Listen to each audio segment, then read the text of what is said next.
সাধারণত ব্রেনের মধ্যে থাকা হিপোক্যাম্পাস মস্তিষ্কের স্মৃতি ধরে রাখতে সাহায্য করে। বিজ্ঞানীদের মতে ব্যায়াম দেহের সাথে সাথে মস্তিষ্কের স্মৃতিশক্তি উদ্ঘাটন করে এবং মগজে নতুন কোষের জন্ম হয়।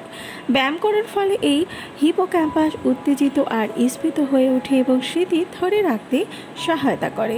আবার প্রতিনিয়ত কার্ডিওভাস্কুলার ব্যায়াম করলে মস্তিষ্কে অক্সিজেন এবং গ্লুকোজ সরবরাহ হয়, যা কার্যক্ষমতা বৃদ্ধি করতে সাহায্য করে।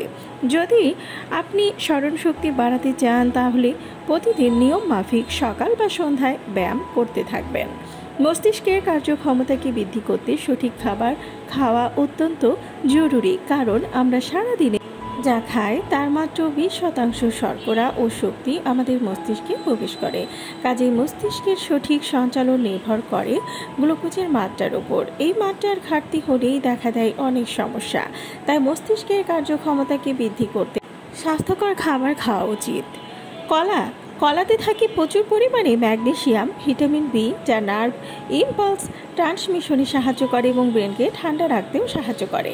প্রবাদে আছে মাছ ও মাছের মাথা হলো ব্রেনের খাদ্য। একেবারে ঠিক, কারণ মাছের তেল ব্রেন সেল গঠন করে এবং মস্তিষ্কের প্রদাহ কমায় ও মস্তিষ্ককে রক্ষা করে। এছাড়া মাছের তেলে ওমেগা 3 পাওয়া যায়, যা ব্রেনের জন্য উপকারী। আবার মাংসের কলিজায় থাকে আয়রন, ভিটামিন বি, যা মস্তিষ্কের জন্য উপকারী। এছাড়াও বিভিন্ন শাকসবজি, পালং শাক, বিভিন্ন ফল, সামুদ্রিক মাছ, বাদাম, তেলের বীজ, বিনস ইত্যাদি মস্তিষ্কের জন্য উপকারী। স্মৃতিশক্তি বৃদ্ধি করতে ঘুম অত্যন্ত কার্যকরী। রোজ রাতে তাড়াতাড়ি ঘুমানো এবং সকালে তাড়াতাড়ি ঘুম থেকে ওঠার অভ্যাস করতে হবে, কারণ ঘুম মস্তিষ্কের সক্রিয়তা এবং স্থিতিশীলতা বজায় রাখতে সাহায্য করে। চেষ্টা করবেন রাত 9টা থেকে 10টার মধ্যে ঘুমানোর জন্য, আর নিয়ম মেনে 8 ঘন্টা ঘুমানো। স্মরণশক্তি বাড়ানোর আরও উপায় হলো মেডিটেশন। এর ফলে মনের চিন্তা ও চাপ কমে যায়, আর এই মেডিটেশন করলে যে কোনো কাজে মনোযোগ বাড়ে আর ব্রেনের কার্যক্ষমতা বৃদ্ধি পায়।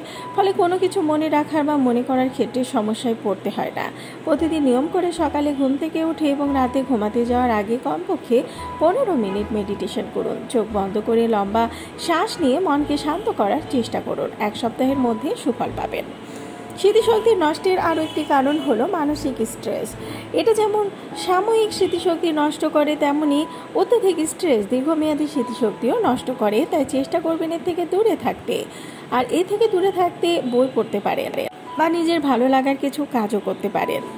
ঘুমাতে যাওয়ার আগে বা বেশি স্ট্রেস অনুভব করলে শান্ত হয়ে বসে চোখ বন্ধ করে লম্বা শ্বাস গ্রহণ করবেন। এতে মস্তিষ্কে রক্ত চলাচল স্বাভাবিক থাকবে, যা মস্তিষ্ককে সচল রাখে। ভিডিওটি ভালো লাগলে চ্যানেলটিকে সাবস্ক্রাইব করুন আর পাশে থাকা বেল আইকনে ক্লিক করে দিন। তাহলে পরবর্তী ভিডিও আপলোড করার সাথে সাথেই আপনার কাছে পৌঁছে যাবে।